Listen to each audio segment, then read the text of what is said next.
केसी वेणुगोपाल जी, हरीश चौधरी जी, जीतू पटवारी जी, उमंग सिंघार जी, मध्य प्रदेश के सीनियर नेता, district block president, party के हमारे कार्यकर्ता, आप सबका यहां बहुत बहुत स्वागत, नमस्कार। आपका मूड कैसा है? ठीक है? तो आज मैं आपको दो तीन चीजें कहना चाहता हूं। सबसे पहले, विचारधारा की लड़ाई चल रही है।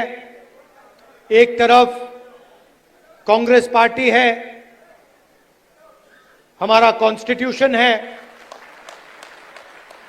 और दूसरी तरफ बीजेपी और आरएसएस जो इसको मानती नहीं है और इसको खत्म करना चाहती है।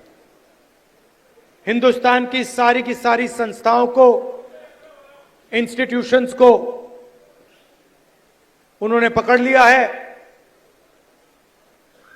हर संस्था में उन्होंने अपने लोग डाले हैं और देश को आस्ते आस्ते आस्ते देश का वो गला घोट रहे हैं।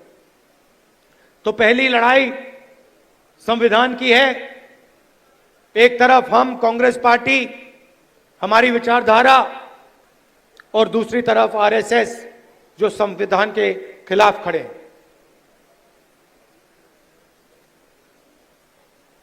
दूसरी लड़ाई सामाजिक न्याय की। जीतू ने कहा, जाति जनगणना के बारे में बोला। पार्लियामेंट हाउस में, लोकसभा में मैंने देश से वायदा किया था कि कुछ भी हो जाए, जाति जनगणना लोकसभा और राज्यसभा में पास होगा।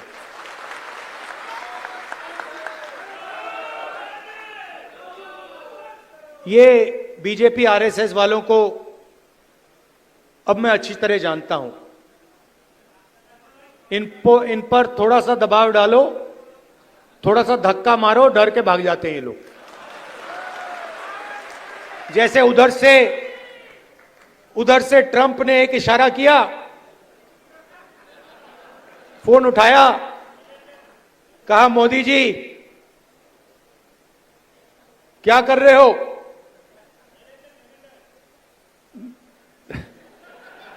नरेंद्र सरेंडर, और जी हजूर करके नरेंद्र मोदी जी ने ट्रंप के इशारे का पालन किया। आपको एक समय याद होगा जब फोन कॉल नहीं आया था, 7th फ्लीट आई थी, 71 की लड़ाई में 7th फ्लीट आई थी, हथियार आए थे, एयरक्राफ्ट कैरियर आया था। इंदिरा गांधी जी ने कहा मुझे कुछ जो करना है मैं करूंगी।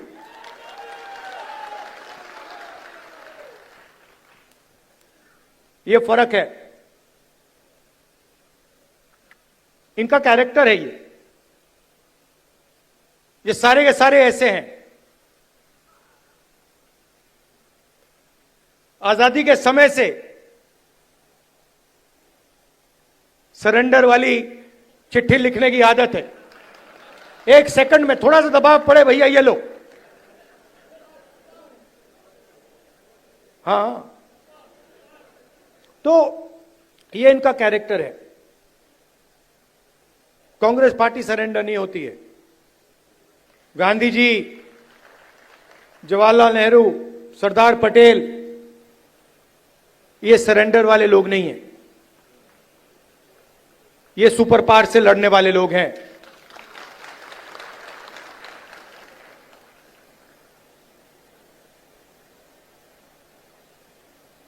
तो जाति जनगणना की बात मैंने कहा, देखिए आपको जो करना है करो। हम सामाजिक न्याय की लड़ाई लड़ेंगे और जाति जनगणना को हम लोकसभा में पास करेंगे। मोदी जी पहले कहते थे कोई जात नहीं है, फिर सिर्फ 4 जात हैं। चुनाव के समय वो ओबीसी बन जाते हैं।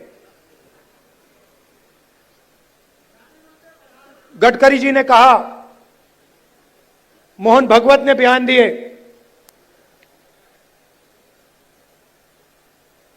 थोड़ा सा दबाव पड़ा, एकदम सरेंडर हो गए। मगर मैं इनको जानता हूं,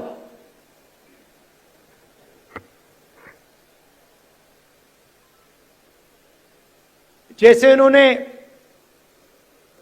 महिला आरक्षण का काम किया था, वो 10 साल बाद वाला, यहां भी वही कोशिश है इनकी। ये करना नहीं चाहते हैं, ये दबाव में आकर बोल गए हैं, मगर ये करना नहीं चाहते हैं, क्योंकि ये इस देश में न्याय नहीं चाहते हैं। ये अंबानी अदानी वाला देश चाहते हैं, अरबपतियों वाला देश चाहते हैं, सामाजिक न्याय वाला देश नहीं चाहते हैं। मैं आपको तेलंगाना की बात करना चाहता हूं। 2 मॉडल हैं जाति जनगणना के, एक तेलंगाना का मॉडल और दूसरा बीजेपी का बिहार का मॉडल, और जो उनकी सोच का मॉडल है। तेलंगाना में जाति जनगणना कैसे हुआ मैं आपको बताना चाहता हूं। बिहार में बंद कमरे में सवाल चुने गए, ब्यूरोक्रेट्स ने सवाल चुने, बिना किसी से पूछे, बिना जनता से बातचीत किए, बिना दलितों से पूछे, बिना पिछड़ों से पूछे, बिना अति पिछड़ों से पूछे, बिना जनरल कास्ट से पूछे, बिना माइनॉरिटी से पूछे, बंद कमरे में 3-4 सवाल लिखे, जाति जनगणना कर दिया। तेलंगाना में हमने लाखों लोगों से सवाल पूछा,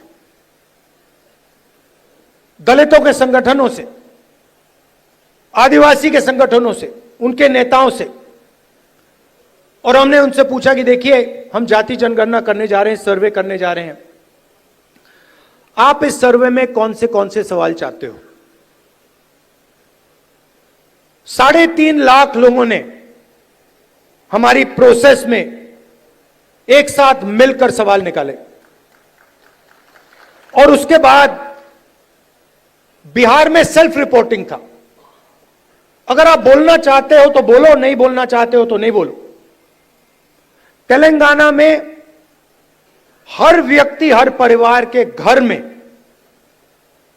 सरकार के ऑफिसर्स गए,